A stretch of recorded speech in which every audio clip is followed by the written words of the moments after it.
And welcome to episode 466 of Cinematary. I'm your host, Zach Dennis, and I'm here with Grace Winburn, Andrew Crawford, Michael O'Malley. And in today's episode, we'll be talking about movies that we saw this week in part 1. And in part 2, we will be kicking off our Joan Crawford and Bette Davis series that we're going to be starting the year with 1942's Now Voyager. This series brought to you by Grace. Grace, thank you for the suggestion. Yeah, do you want to give a general overview of what we're trying to accomplish with the series, or what inspired you to suggest it? Oh my gosh. Or should we save that? We could save it for part 2. Well, no, this is the sell for people who maybe don't want to go to part 2. Let's go. Yeah. Sure. I have only heard of these two icons in name only. I couldn't say when I was properly introduced to them until I saw Whatever Happened to Baby Jane. So it's been, for me, I'm working backwards. So It's very nice to start this series at the very beginning and work our way to Whatever Happened to Baby Jane. We'll plot Bette Davis's and Joan Crawford's career. We'll pit the two women against each other, unfortunately, because that's what Hollywood did, and that's what these two women did to each other. They were each other's best competition, worst competition. Maybe they could have been friends, but who knows? We'll plot their careers all the way up into Whatever Happened to Baby Jane, which is technically the only film that they ever made and was released, or that they made together that was released. They also worked on a second movie called Hush, Hush, Sweet Charlotte, but Joan left production and then they just never finished it. So that's all we have. So for two women whose careers run parallel to each other and then also split, when one's up, the other's down, and vice versa. So it'll be interesting to chart that here on this podcast in this series, and then get to Whatever Happened to Baby Jane and see what these two personalities are like when they make something as explosive and iconic as Whatever Happened to Baby Jane. Yeah, I think it's a really fun idea for an actor series to look at not one but two actors that were in competition with one another in various ways. And to go back to your thing about they could have been friends, I'm wondering, is that we don't know if they were friends, or they could have been friends if the industry hadn't pitted them against each other in that way? That's just my own thought, that I think the second comment, that if the industry hadn't pit them against each other, if they hadn't pit themselves against each other, if we'll get to the bottom of it in this 5-week series. Could they have been friends? In this 5-episode series, we'll decide if they would be friends. If they would be friends. But their mutual dislike was greatly documented by these two women, by biographers, and on and on. So, but we don't know that. No, so they didn't like each other. All the episodes. We're going to do some speculating. Grace, you got to sell the fucking series to people. They're really great. The women are super talented. My job is on the line with this. We got to do this, okay? All right. So thank you. Stick around for part 2 as we kick this off. Let's go ahead and get in the movies that we saw this week. With first one, a recent release, came out around Christmas time, and that is Ferrari. Andrew, do you want to introduce Ferrari? Well, first I have to ask Grace, as our resident Italian podcaster, is it racist if we do exaggerated Italian accents occasionally when talking about this movie?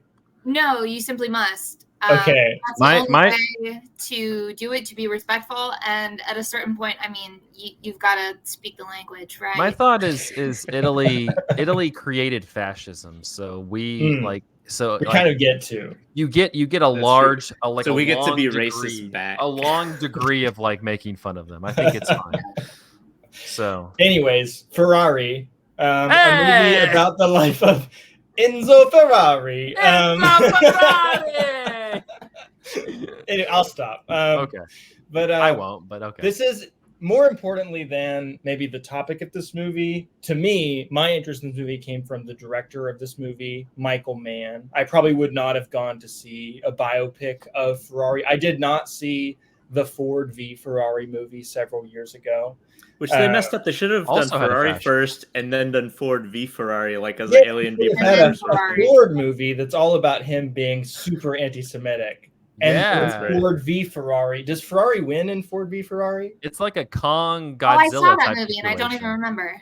I don't remember either. It doesn't Yeah. matter. We should talk about this I thought Ferrari. Everybody loses because they're both in cars. True. So It should have been movie, train versus train. This movie is unexpectedly, shockingly, all of a sudden, an anti-car movie. Very, Yeah. very close to the end. But so much of it is about like the danger of driving cars. It is centered around Enzo Ferrari's relationship with his drivers. At the beginning of the film, one of his drivers is one of his sons. We also learn that another one of his sons died being his driver.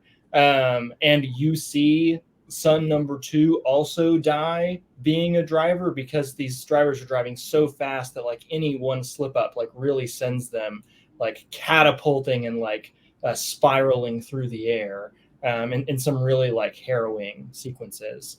And like the next day, it's just like another day of work for Enzo Ferrari. He just like goes back in and like hires another driver. And so it's kind of about the family dynamic, right? Like his relationship with his late sons, his relationship with his wife. He also has a mistress and another son who very much wants to be a driver when he grows up, like not really understanding the gravity of like how dangerous that is and like has proven to be in the lives of his other children. There's kind of like a doomed arrogance to the whole thing where he just like insists that this is a thing that he must do despite the like very real human cost of it. But more so than the plot, I wanted to talk about like Michael Mann and like why he seems like he could be a good fit for this and like whether or not I feel like he is. But for people who are not like super on the internet and like in the weeds of like Michael Mann discourse, Michael Mann is like a pretty beloved filmmaker by like the vulgar artourist people who are interested in like analyzing the works of Michael Bay and all these other like kind of schlocky action directors. Can I pause you right there? Because I only discovered that was the case recently, and because I always thought he was like auteur, like a artiste sort of guy. Like, how is he lumped in with the like Michael Bay's and Zack Snyder's of like the vulgar auteurism? I think it's just because of the types of movies that he tends to make. Like they're genre movies, they're like crime movies. They're all about like macho men doing macho stuff, but okay. I think that these movies are like pretty much more like emotionally authentic and like kind of aesthetically interesting movies of that ilk. Like it seems like they are taking their characters seriously on a human level, and like they have time to really slow down and appreciate the like I don't know, sustained tension of some of these like subjects. He also like has a really great interest in like digital cinematography and like the new kind of surfaces and textures that can be created through digital cinema. His last several movies, notably like Miami Vice and Black Hat, are really just like aesthetically interesting, kind of like shimmering objects. And so, there are parts of this movie that feel like that. Some of the racing sequences for sure. But it is also like so much more like melodramatic and centered around like people in rooms yelling at each other than a lot of his previous movies. So it felt like there was a little bit of, Michael Mann-ness missing from like what this can be on a script level, if that makes sense. Zach, what are your thoughts about it? Yeah. Well, it's like split into two movies. So like half the movie is like a marriage drama, with his wife Penelope Cruz, who's played by Penelope Cruz, who like is also half of the business and is like, you know, kind of running things. Like she seems to be running like the books and like the behind the scenes stuff, while he's just like, I'm racing cars, being Enzo Ferrari. And then he has this illegitimate son and a mistress who's Italian and inexplicably played by Shailene Woodley, who shares no Italian features. Or attempts an Italian accent. Or just attempts, you know, doesn't even like, it's questionable. And so there's like that story, which I'll be honest, I didn't like that whole plot. I didn't care about at all. Like I don't care. Like if the movie was full, the second part of the movie, which is just like his like insane maniacal like drive, pun intended, to like be the best and, you know, be and the like best, engineer perfection. yeah, he like engineers his son's lives, like down to the calories they consume and things like that too. Yeah, like that's super that's super compelling, and that's where you get, like you're describing, like the more Michael Mann moments of like the racing sequences are just so visceral and just intoxicating.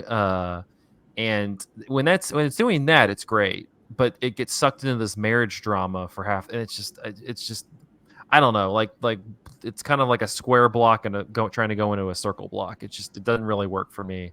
I mean, I appreciate the focus on the flaws of the man. You know, this is not like a great man biopic that really just, you know, makes you remember all the things that like magazines wanted you to remember about this person when they were big. Yeah, but you can kind of tell he sucks by the fact that he is just letting people get killed off for his racing team. For sure.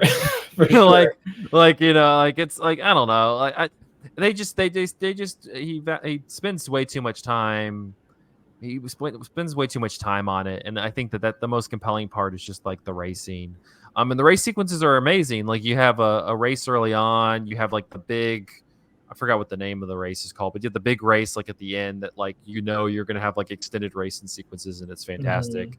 And because it's like, it's not like it's like a cross country Formula One race. Like it's really cool because you're getting like different topographies, different, you know, you're kind of going to different places in Italy. Like you're going through cities, you're going through the mountains. Like you kind of get different experiences there. And yeah, like on that level, like it's really interesting. I think I think Adam Driver's good. I liked him. Like, I mean, not that Adam Driver is ever like, I feel like bad. He's good in this. Nothing that like I felt like set me to a new level feeling about Adam Driver. I'm like, yeah, he like does what he needs to do, kind of. He kind of disappears into the role. He does. He looks very authentically like an old man. He does, yeah, which is funny. No, I mean the thing that honestly lingers with me, maybe you were getting to it, is it has two crashes. One that's kind of shocking, that you're just like, oh wow, like just kind of the semi-violence of it, and then one deeply violent car crash. Violent, yeah. And I'm not like trying to like stick in hyperbole. Like it is a deeply violent sequence that honestly like shocked me because it comes out of nowhere. Yes. Well, it kind of doesn't come out of nowhere, but like the level of violence to it, you're like, whoa, this is intense. Yeah, it was seeing the number of bodies all at once that you see in that moment. My brain could not think of anything but like Holocaust movies, you know. And there is an argument to be made that cars are like the, you know, greatest cause of death, you know, in our society. So factor in climate change and their role in that. Well, climate change hasn't quite gotten us there yet. I feel like if you were looking at the raw numbers of like who has died due to climate change already versus who has died due to cars throughout like the last. No, I'm saying you got to put those two together to make the like Megazord of like. Yeah, no, well, there's also one causing the other too. Yeah, exactly. So the most dangerous thing you'll ever do, for the most part, is for sure get behind the wheel of a car. So when the movie all of a sudden is like, cars are dangerous. I have been saying that. It really like the intensity with which it says that is startling. I felt like. Yeah, it's honestly upsetting. Like Yeah, like yeah. because it does it. It's I don't know. You've seen car crashes and you've seen just like very like degrees of crashes, whether it's like a plane or a car or Mhm. a bus. You think about like I saw in the movie Margaret recently, and like when somebody's like Mhm. struck by a bus, and that's but this like yeah, it's like just the propelling physicality of like machinery and flesh being flung together and torn apart is just I don't know. It lingered with me the most out of the movie, which I think is the point of it. I wonder if this movie would be significantly better if it was speedier, pardon the pun. Like it is over 2 hours long. And I don't Yeah. necessarily feel like it needs that time to Chop a lot of the marriage tell stuff. the marriage story that it's trying to tell. Yeah. It doesn't. If the movie had like a greater sense of propulsion to it, I think that it might like there would be more of like a form function like Yeah. synthesis, if that makes sense. Because she's not bad, but like Penelope Cruz is kind of like acting in her sleep. Like she's like, hey, I can be a distraught, angry wife. Like I've played And she this. is great. She's great, but she's like, you've seen her play this role before, so she's kind of like rolling out of bed, like I got this. Like I'm gonna give you an ace performance here. But though worth noting that Michael Mann doesn't have a ton of great female roles in his movies because he tends to focus on such male-centric stories.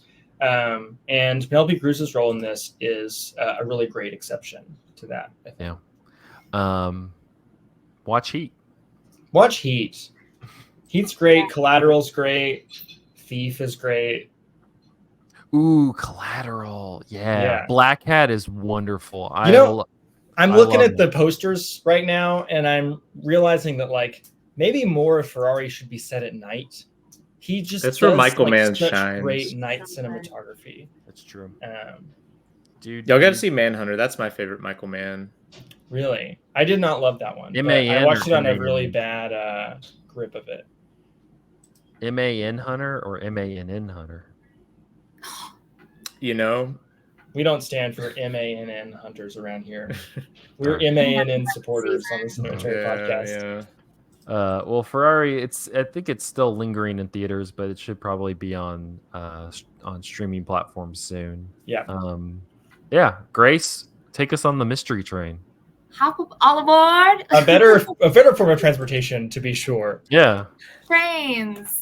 The more mysterious, the better. The real mystery train is why we don't have them in the United States. True. We'll get to the bottom of that. Although Memphis does have a train that goes through. We do have a train. Yeah. It goes from Memphis to New Orleans and Chicago. I'm not familiar with that. My sister went overnight from Memphis to Chicago and said it was great. So yeah, more trains. More trains. All right, good episode. More trains. We gotta do our part every week, Yeah. So mystery train. This is my first Jim Jarmusch. And this is a movie in 3 parts, 3 acts, 3 vignettes. Far from Yokohama, Ghost, and then Lost in Space. I am from Memphis. I don't know if you guys know this about me.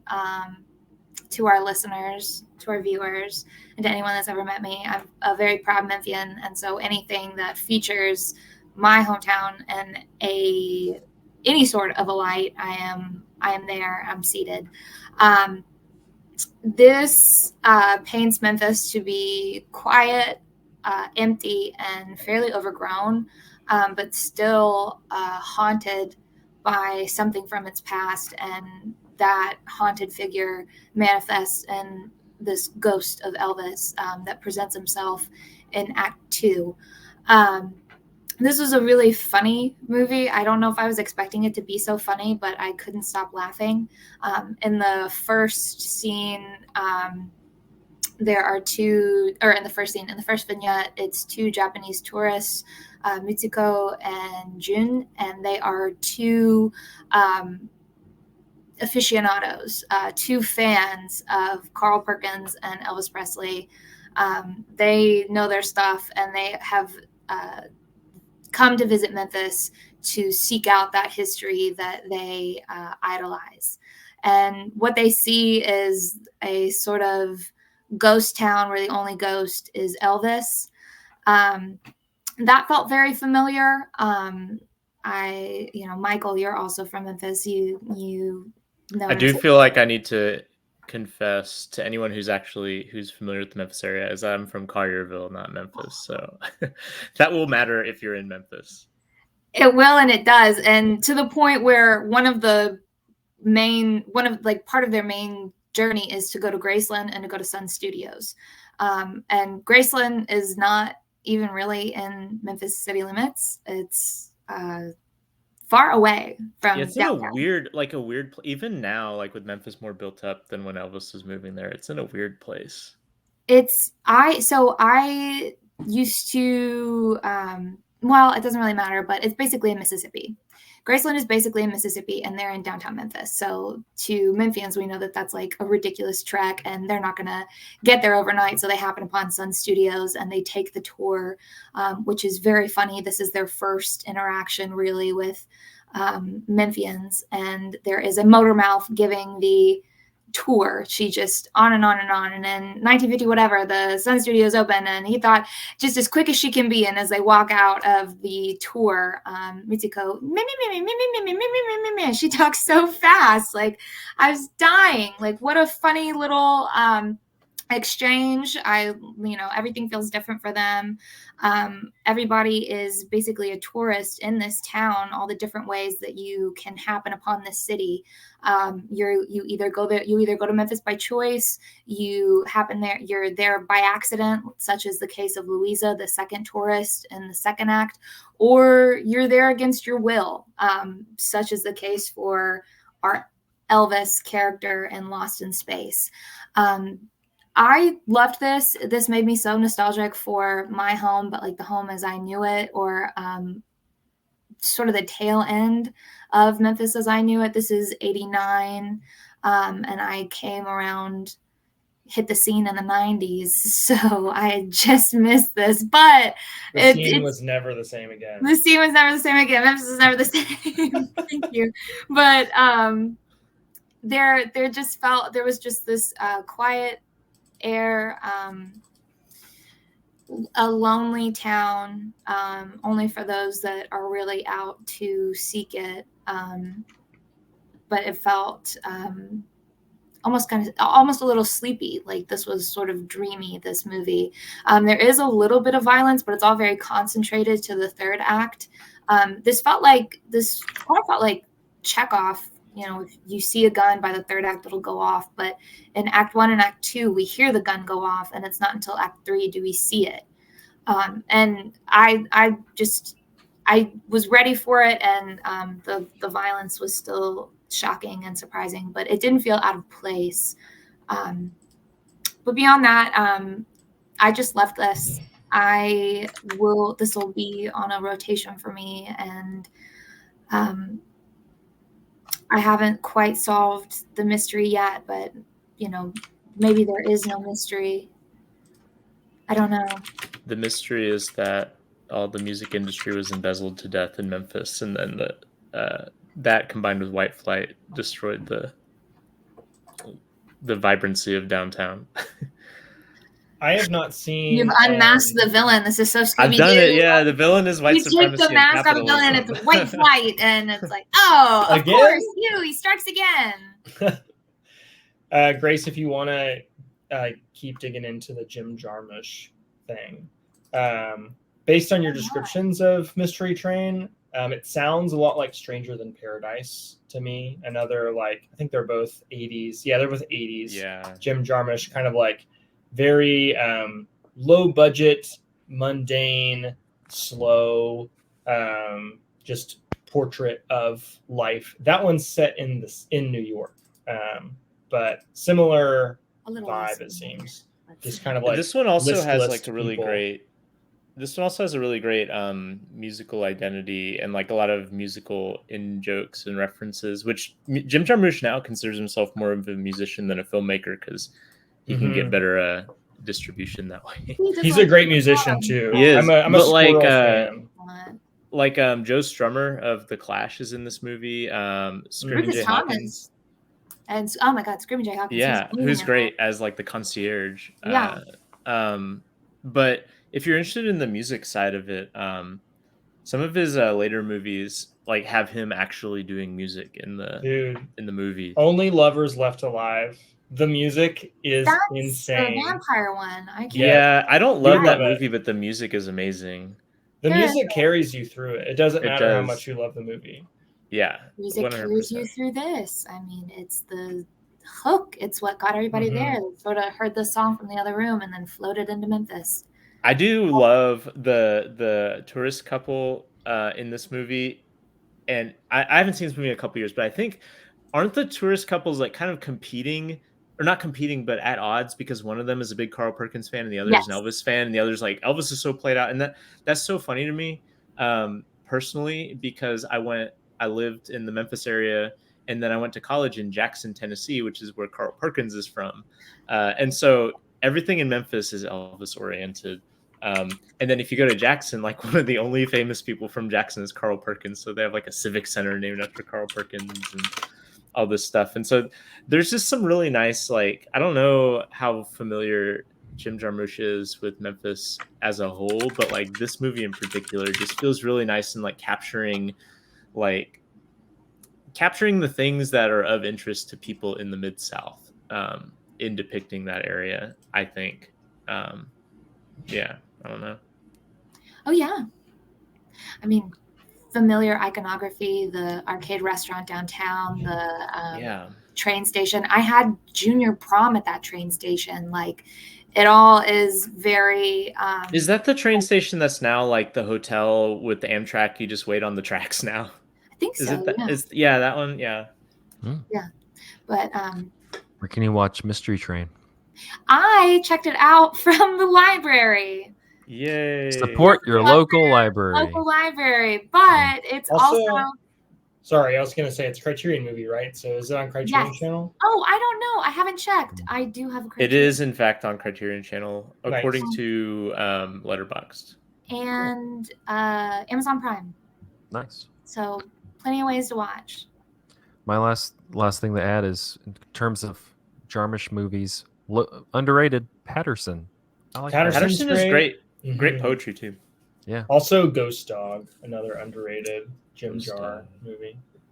All right, Grace, you're going to continue for us.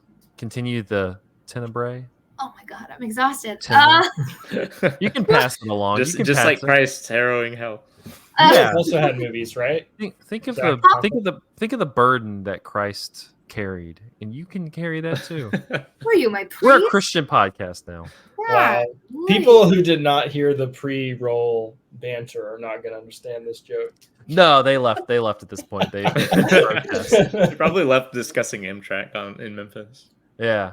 All right. No, I can do one to give Grace a break. My movie is Return to Seoul, which I guess was made in 2022, but got distribution in 23. So it's technically a 23 movie. It's directed by Davy Chow, and features first-time actor, but I guess full-time artist Park Ji-min as the lead actress, and she plays Freddie, who on an impulse decides to. So I guess quick backstory: she she was raised in France, was adopted from South Korea, and so she never, the last time she was in Korea was as a infant, and so then at 25, on an impulse, she decides to kind of reconnect with her origins and travel to South Korea.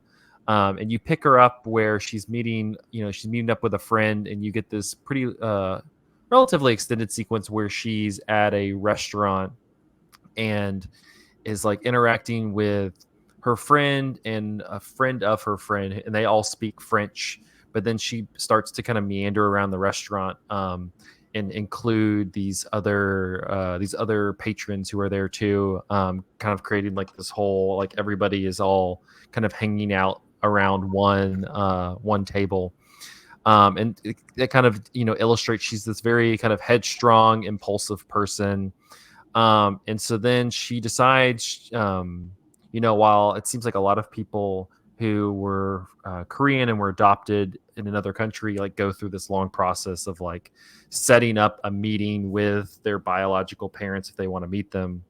She just kind of impulsively like shows up at the place and is like, "Hey, I want to meet my parents," which kind of throws things off a little bit. But she's able to. They send letters, and they're able to get in touch with her father. They're struggling to get in touch with her mother. And so while she's there on this visit, she spends a little time with her biological father. And it's a really like fascinating look. I'm trying to, it doesn't really kind of have like this Hollywood effect to it. It's not like they, struggle to connect at first, but then like find some common ground, and then they're like able to kind of establish this relationship. You can tell she seems very like reserved and kind of unsure of, just because she doesn't speak any Korean and they're only speaking Korean, so she's just working through the translations of her friend who's translating from Korean to French, which is kind of interesting because you're here. You see this a lot in movies, but you see the Freddie, who is the main character, who's only speaks French, and how she's reacting and kind of responding to stuff to the friend, and then you see the friend and how she's kind of editorializing to a degree, like the translations that she gives from Freddie to the family and from the family to Freddie, which I found to be kind of curious. I mean, like I said, I think you see that in a lot of movies, but this one feels very like pointed. Like you can tell the friend kind of going like, I'm not going to say that exactly, and she kind of rephrases it because the family feels very. The father's there with his sister and his two daughters that he has with a new wife, and his mother, and like they like kind of aggressively show this remorse for they're trying to explain the situation, going they were very young. The woman who's her mother, who he had her with. He wanted to kind of stay in the country. He lives like a number of hours outside of Seoul, and she wanted to go like back more into the city, and so that's why they separated and ended up putting her up for adoption. And the father is like adamant to kind of like pull that like connective tissue, like pull that moment out of her, and she's very like resistant of it, to the point where she finally just leaves. And the father is kind of continuously trying to contact her, and she just kind of like cuts him off. And then the movie jumps. You have a couple time jumps. At one point, she ends up coming a couple years later. She's a little bit older. She has like kind of a new set of friends that she's hanging out with, but you can kind of see like the triggering effects of that Soul like brings to her. As that first visit, she's unable to kind of connect with her mother, and so she's still attempting to develop that connection. And that just the kind of rejection that she's feeling because her mother is not immediately kind of going, yeah, I would like to meet with her, is kind of creating reactions for her. She's she seems much more, she's leaning more on like drugs and alcohol, and is kind of bouncing around between different men and women. And then you have a time jump again. She's gained this new job, which I won't get too much into the job. It's kind of a very weird, out of left field, like this is her job. But has like what seems to be a more established partner, and now like about 5 or so years removed from this first interaction with her dad, she's able to kind of return to that. And the rest of the movie is very much like returning to Seoul. Yeah. The rest of the movie is very much like is just kind of her at these different pockets of her mid to late 20s, early 30s. And as she's kind of growing up, but at the same time is being held back by just never really finding any certainty in her, like, it's not like this return to the homeland where she just like feels renewed and refreshed. And like, I think, you can kind of feel the character like looking like once she gets there and she's going to find like what she wants to do with life and find her purpose and find like answers, and she's unable to. And so the actress Park Ji Min is just really wonderful. She really kind of captures this.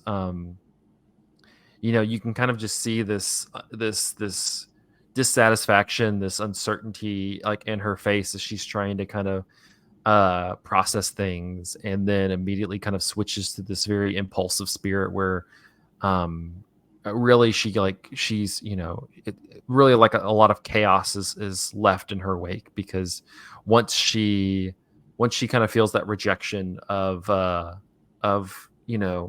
these people in her life, or especially her mother and her father, she's kind of just leaving, whether it's a partner, whether it's a friend, just kind of everybody kind of becomes ancillary to her. And I don't know, I think like as this movie, like I saw somebody on Letterboxd refer it's kind of like the worst person in the world to a degree. Like if you saw that movie from a couple years ago, it's very similar to that. It's just a very messy, complicated character who it's just kind of one of those 2-step forwards, 5-step back people that I think is just really fascinating. But yeah, I highly recommend it. It was one that I saw kind of bouncing around. It was one that kind of only went to like New York and LA, that was bouncing around and finally has settled on streaming on Amazon Prime. But I think it's a really fascinating look at kind of that adoption process, and explores like where is home. She's very much going like, I was born in Korea to Korean parents, but was raised in France by French parents and speak predominantly French. And but I feel like I'm kind of bouncing between these two worlds, and I think that's been done a couple times, but this one kind of has a fresh and interesting perspective to it. So Return to Seoul, Amazon Prime, check it. We're at 37. I think I'm gonna pull the plug. It's happening. Ash is here. He says we need to move on to part 2. All right, we're gonna take a quick break, and then we will be back with Bette Davis this week, talking Now Voyager in part 2.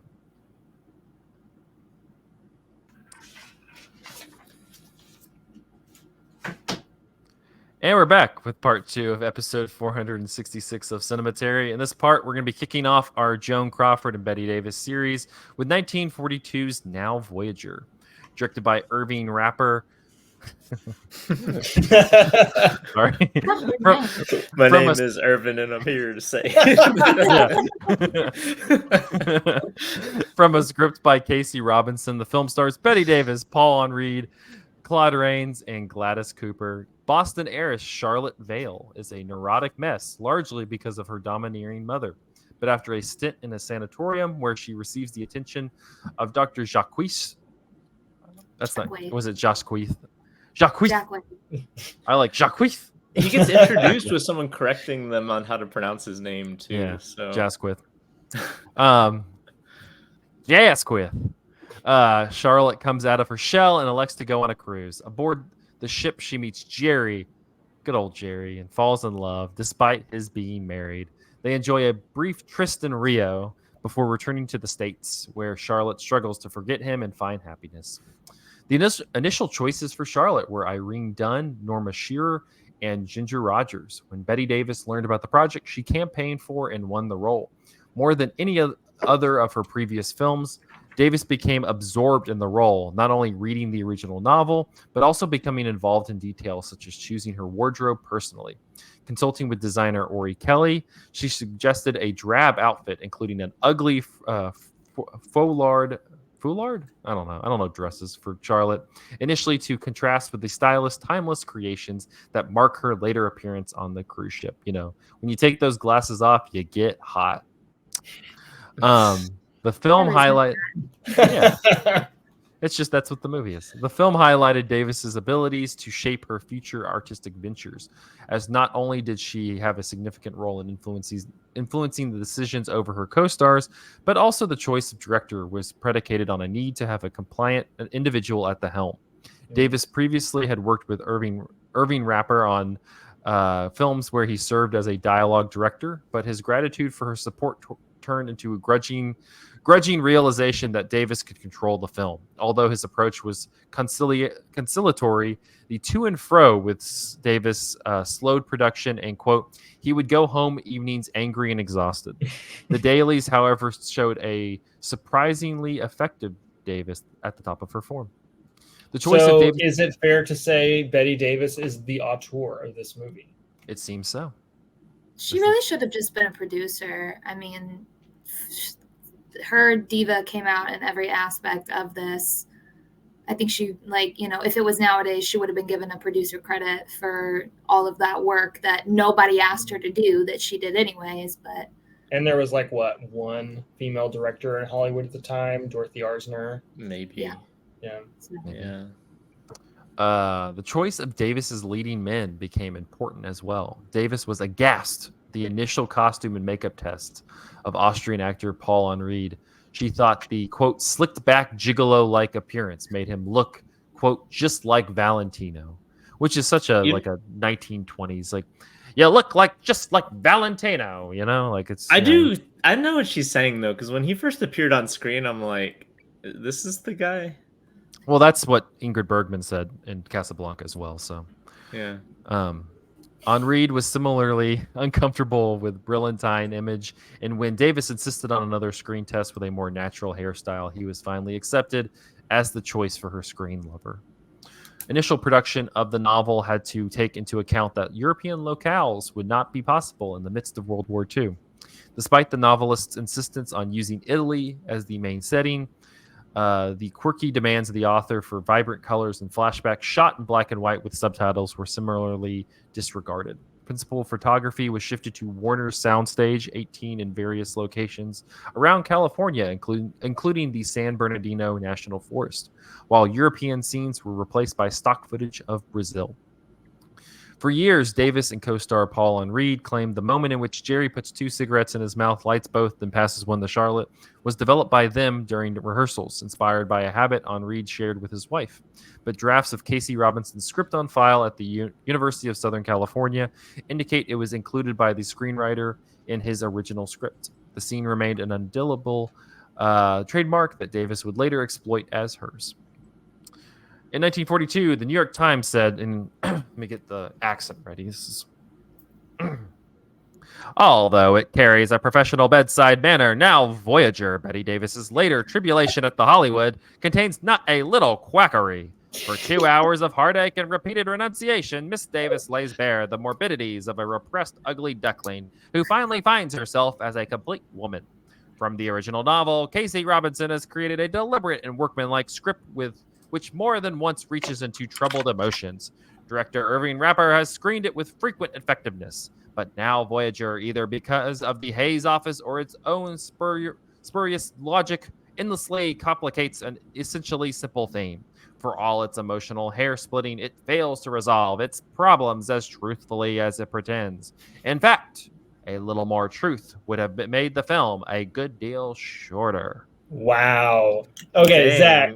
very good. 466 episodes in, you have not used that voice to do old film reviews? I've done that a little bit.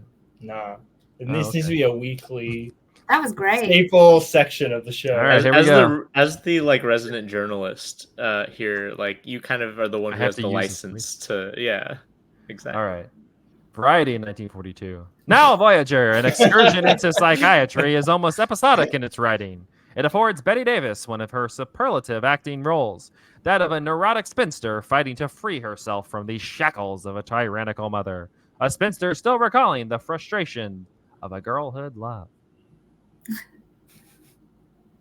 It's special. Like it's supposed to be special, y'all. You don't want to wear it That's true. out. I could see that. Yeah. Only for old movies. I mainly was like, I'm gonna use the voice when I saw it say contains not a little quackery. I was like, well, I'm gonna need to do a voice for that thing. Okay. Yeah. We'll have to keep tabs on what makes a review a voice review. All right, now Voyager. Well, since this is Grace's series, Grace, why don't you kick us off? Sure. So where to begin? Should I place this in context with Betty's career at this point? No. This is what are your thoughts on Now Voyager? Let's take off. I am curious about more history. Yeah, I actually don't know that much about Bette Davis. But for right now, let's take off the academic hat and put on the fan sombrero and talk about that. Sure. And now Voyager. Did this feel familiar to you guys in any way, shape, or form? This felt very happened to my friend Eric one time. Well, what I mean to say is this story felt familiar and modern, or familiar, sort of antiquated, but still modern. I mean, I thought on this for a while and I was like, oh, a dangerous method. A neurotic, I was thinking about a dangerous method. Woman gets sent away and then is unlocked by early psychology, psychiatry, activated, so to speak, and then sent out on her own. And then she becomes sort of a practitioner of it. Practitioner in a new way and everything. So it felt familiar in that sense. I thought of the Princess Diaries, where she was not hot, and then they took off her glasses. She was hot. That is also very familiar and important to me and my life story and journey. But, but yeah, the ugly duckling that undergoes this transformation, a caterpillar to a butterfly, all of the, I guess, classic or played out themes. It's familiar but different, insanely acted. Like Bette sold everything for me. She sold the transformation. Like I said, that like producer in her, she's such an actress. She's so focused on giving the best performance that she can. So that contrast from dowdy, spinster to bachelorette, to liberated bachelorette, that she sold that so well. She sold the romance so well that it was credits before I realized what a ridiculous relationship that was between her and Jerry. I mean, let's ask for the moon. We have the stars, and she is a star through and through. At this point, this is the 40s, and she is just like hit after hit after hit. I mean, she's nominated for 4 Academy Awards at this point. She's already won 1. I mean, she is at the top of her game, and this just sells that. The romance, her. But there's 2 romances. Did you guys feel that there were 2? I feel like there are several relationships that you could theoretically compare to romances, but I mean, are you talking about her relationship with her fiance that's kind of like a non-romance? Well, there's, it's so interesting. That mayonnaise sandwich. Yeah, she's figuring out all these different kinds of like love and romance and relationships. She's becoming, who she was meant to be as a woman. Her transformation is like, it's not so A to B. There's like A, and then there's 1A, 2A, then there's 2, or, however, there's like multiple. There is no just straight shot. There are hiccups as she's first she's being told who to be by her mother. Then she's being told who to be by Jackway. Then she's being told who to be under this assumed identity of Adele Beaumont, I think, or something. That's the name that she takes over. Camille. Camille Well, Beaumont. Camille is the Oh. name that her then lover Jerry. She's got a gives lot to of her. names. So she's got. Is that not the there's name a lot that of she was identities. originally? She goes through a lot of identity changes before True. she comes to who she is meant to be. And I don't even think that by the end of it she's done developing and changing. I just think that these identity changes are sort of set in motion.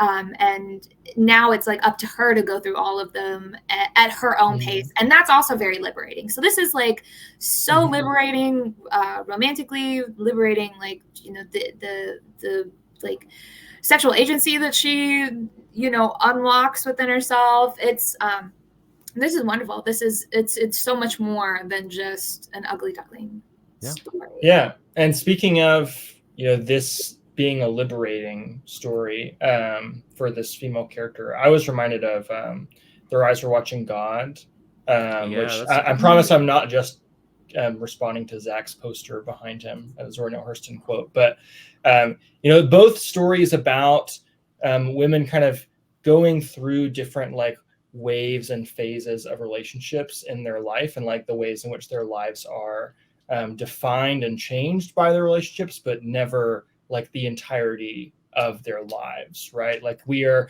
seeing this character get like kind of like varying degrees of proximity to this love interest that she has, but it never felt to me like the is she gonna get with this guy is like the main question of the movie. It doesn't really feel like that to me. It is much more about like her just coming into her own as a person, and like having a sense of boundaries, a sense of direction. Like she kind of calls the shots on what she wants her life to look like, just on a very basic like human agency level. So yeah, I think that it's like a really interesting character study in, I think most of the time, a genre that would just kind of prioritize the romantic plot.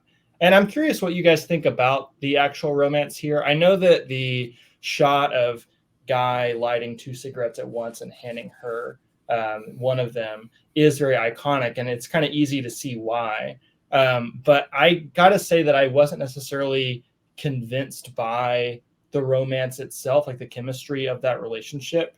It felt to me in the initial stages of it that, you know, this is somebody falling extremely hard for someone, for like the first person they talk to as soon as they like kind of allow themselves to enter into romantic relationships. I kind of agree with you, except that I think that made me like the movie better. I mean, if you're going to compare it to The Rise of Watching God, like, I mean, Janie in The Rise of Watching God, like, as soon as she has the chance to run off with the guy, she does, like, immediately. Yes, but that is like the first of 3 guys, right? But also like her dalliance with Jerry, like it's in stages, right? Like true. Like she has this kind of like, you know, fall hard with this guy on the cruise, and they have the worst taxi driver of all time in Rio, and like, you know, there's all the sort of like kind of being swept up emotionally in like a kind of an impulsive romance sort of stuff at the beginning, but then by the end of the movie, like that's generated like a much more nuanced and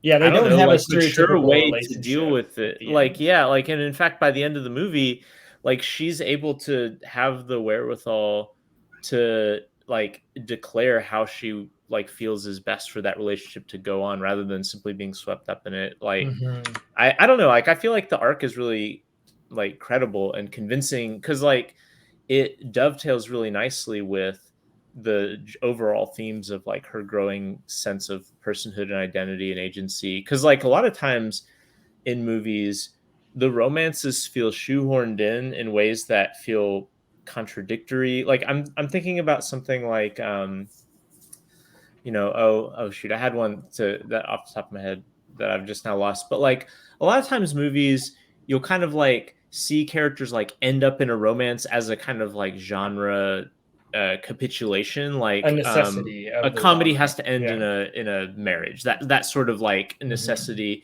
And sometimes it feels like, wait, what? Like, why are we like Little Women kind of has this element to it that Greta Gerwig kind of pokes fun at, where literally by the demands of publishers and audiences expecting a romance gets shoehorned in that most people don't really care about in Little Women. And I feel like that this movie actually made the stages of that romance meaningfully resonant with like her stages of like kind of a agency and actualization in a way that I thought was cool. Like I mean, it wasn't I don't think it was a steamy romance, but it was one that felt meaningful within the context of the movie.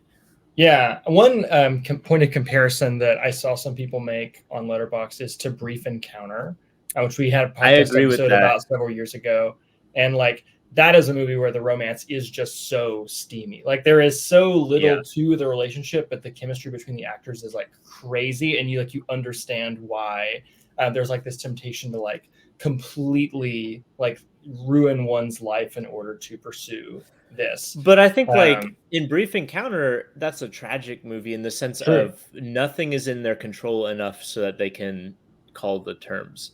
Like it's a movie defined by the limitations that they have for that romance, and that's part of what makes it so steamy is like the ways in which they find like connection and sexuality and things like that within or despite those confines. Whereas in Now Voyager, Bette Davis's character is like in the process of like liberation from intense repression at the beginning of the movie. And I mean, there's a way to view the ending of the movie as kind of like a new sort of repression. Like she's like embraced like bourgeois morality or whatever, and maybe that's true. I mean, the only way she can have her little like eat, pray, love, like self-discovery journey is that she's just like cashing everything on her mom's credit card. Right. So there is no real like interrogation of that in the movie. Yeah. But I mean, like, I think on a, just like a literal level, like on the surface level, it's not a movie that you're meant to feel like closed in by society. Like it's a movie in which she's like gradually realizing the things in society that were never offered to her are actually available to her, that her mom never let her experience. And there is a sort of liberation with that, even if it's like fairly,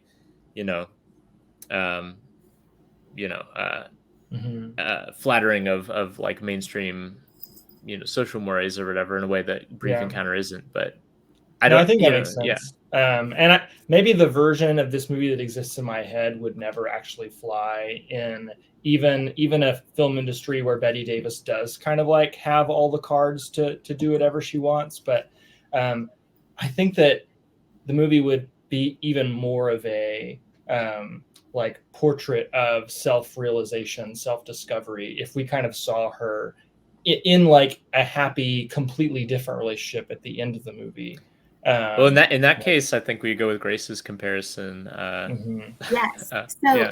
I know that according to Bette, she always felt that her character Charlotte and Dr. Jackwaith would eventually get together. She said that there's tension there. Yeah, there was that tension. He saw her exactly who she was. He peeked behind the veil, the Charlotte veil, from the very beginning, and he saw her for who she was and understood her and advocated for her, and that's a really beautiful and special thing. And he believed in her, and he gave her the chance to strike out on her own in a way that nobody else in her life ever let her do.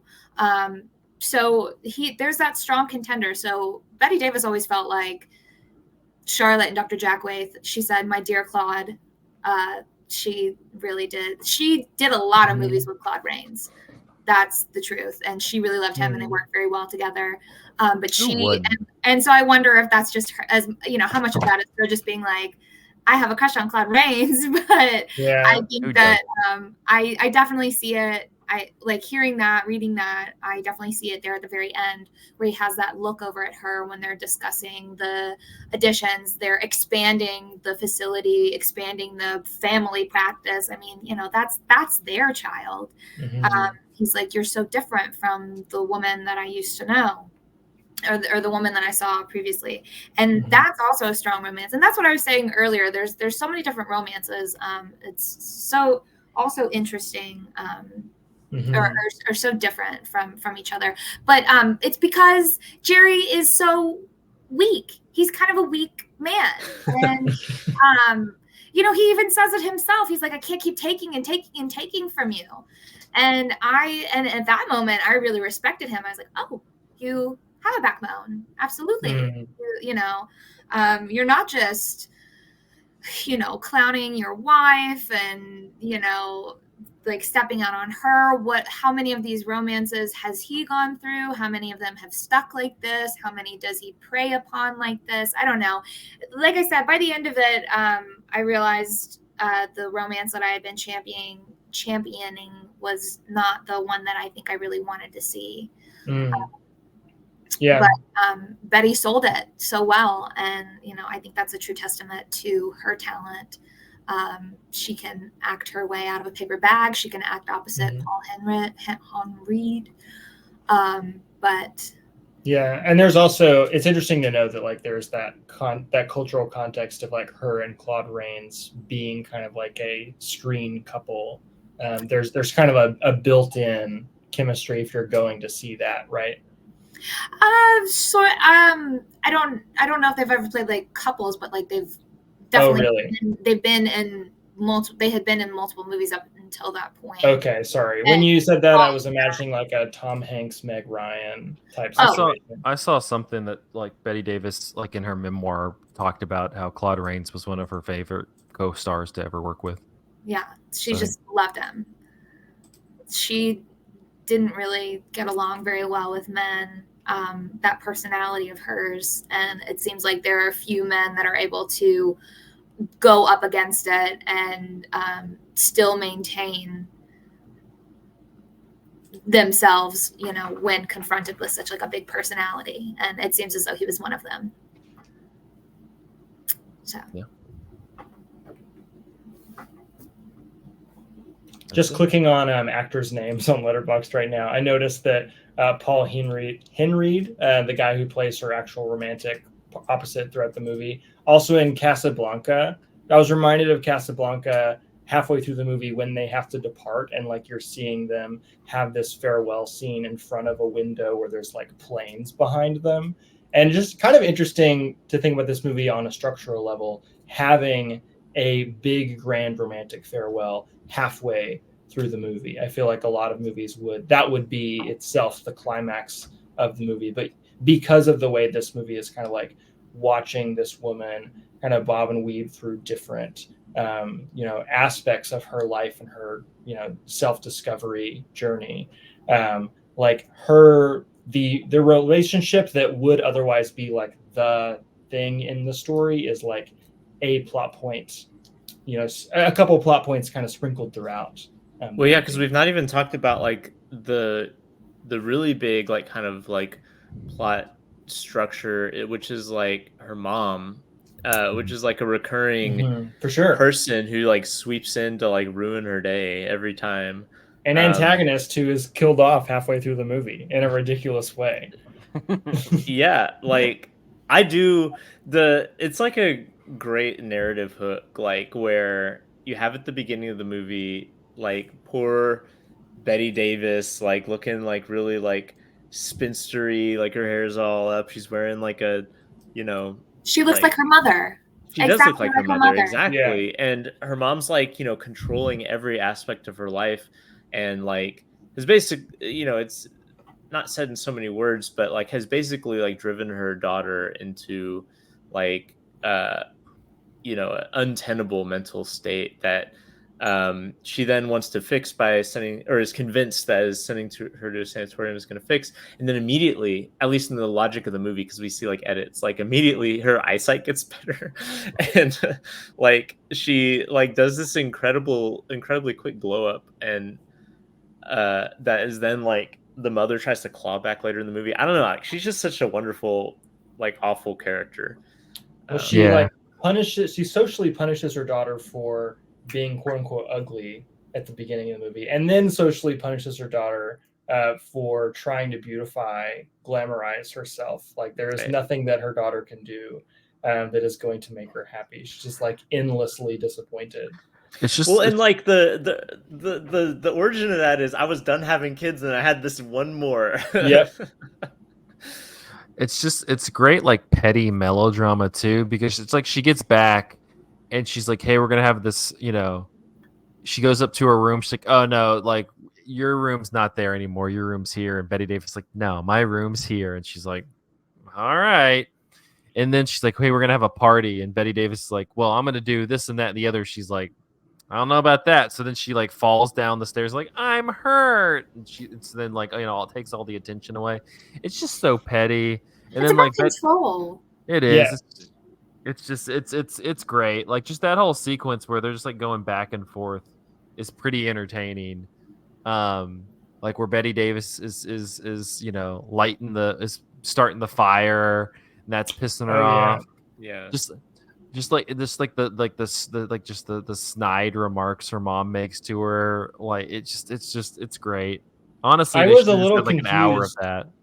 A little confused why, when the mother dies, so much of the will is left to Well, she Betty didn't- Davis's character. She said that. Remember, she's like, I'm leaving you. You the bulk of the will, so like you should treat me nicely.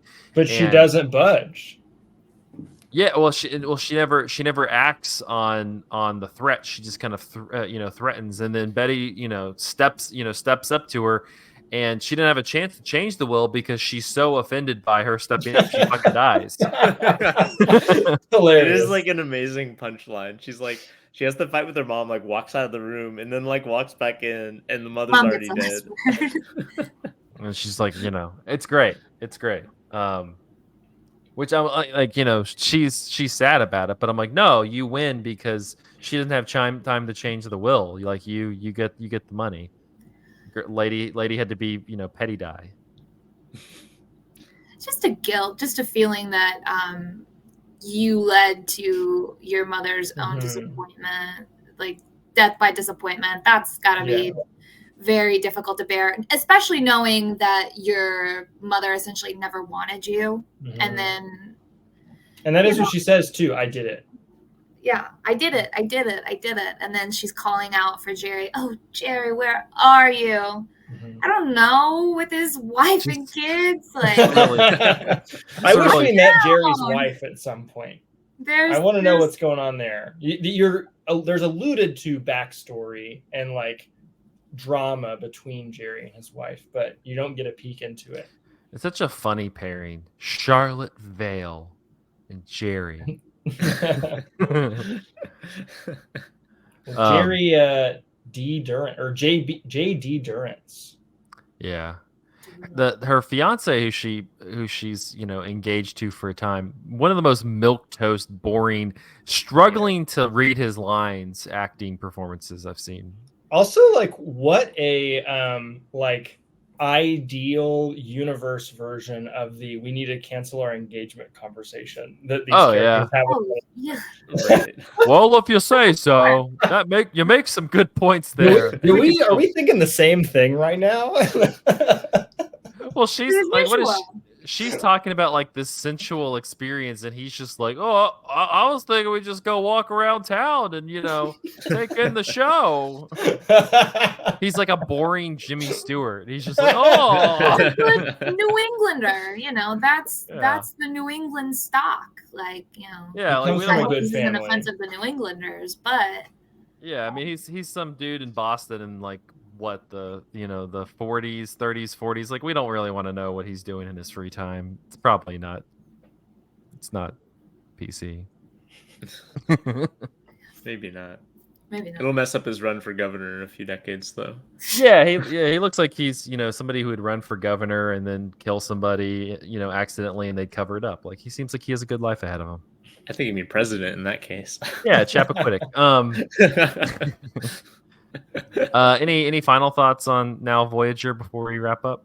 I am curious. So, Grace, as someone who read the book on Betty Davis, I guess Betty Davis and the Joan other Crawford. one. Joan- The other Thank one you. we're doing. The other one. If Betty she Davis is the other one. All right. Let's get on the name. The other Anyway, Next I'm week not- it'll be Joan Crawford and the other one. yeah, I'm terrible with names. I'm sorry. I'm sorry, Joan Crawford. But Yeah, she's dead. It's okay. you never know when the ghosts are gonna come for you. She But, died of a broken heart the second she heard you say that. So Grace, Betty Davis was already a star at this point, right? You were saying, Yes. Yes. yeah, okay.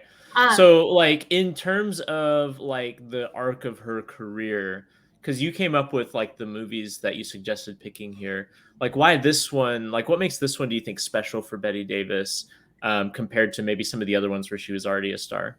So I think that for the 40s, that was that was her career high, because if you plot her career, so she starts on the East Coast. She is coming up in the Anderson Dramatic School and Cape Playhouse. I wrote all this down. That's not off the top of my head. But she You could have let us starts think on- that, and it would be cool. Oh, I ruined the illusion. Oh well.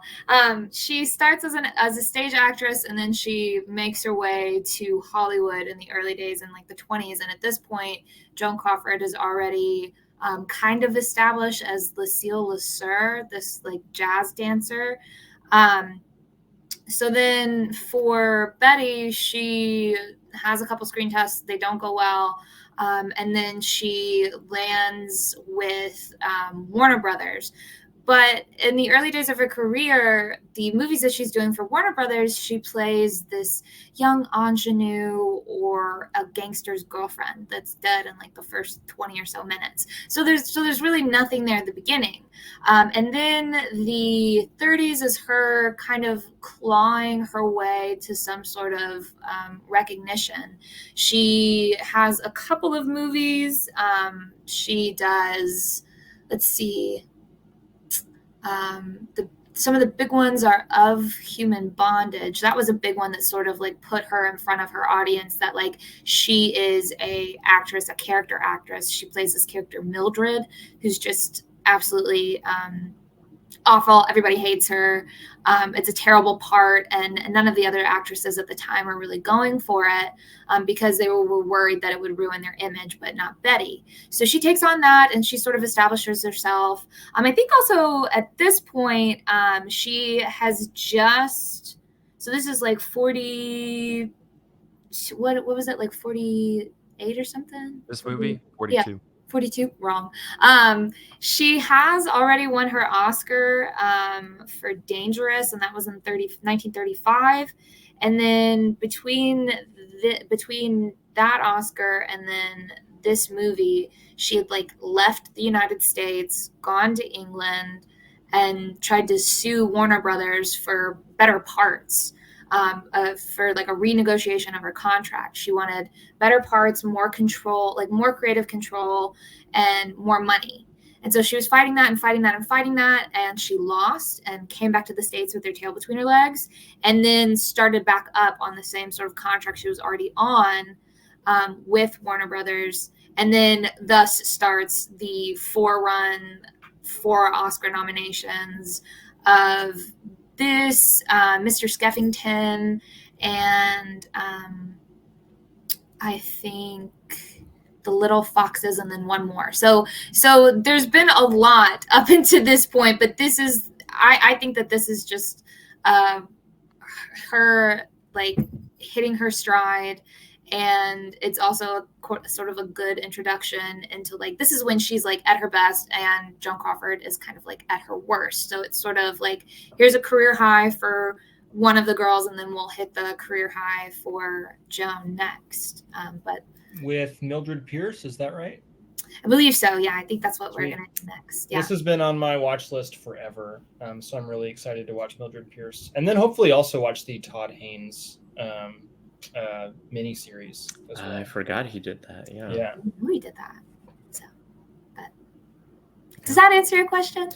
Yeah, I think so. So like, what you're saying is basically this was like a new stage of her career where like this movie represents a new stage of her career where she became even more successful, like layering on the stuff she'd already done. Yeah. Okay, cool. Very cool. Very All right. cool.